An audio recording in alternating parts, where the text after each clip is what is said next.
Bueno, como siempre yo creo que va a ser un partido bastante igualado, creo. Vamos, cualquier otra cosa sería para mí una sorpresa. Bueno, vamos con la ilusión de poder ganar el partido y a eso vamos a intentar ganarlo para poder estar en la final.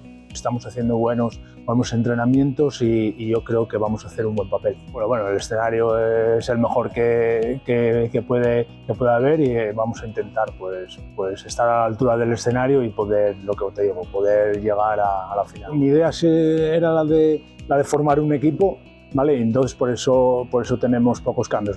Siempre hay que hacer algún cambio.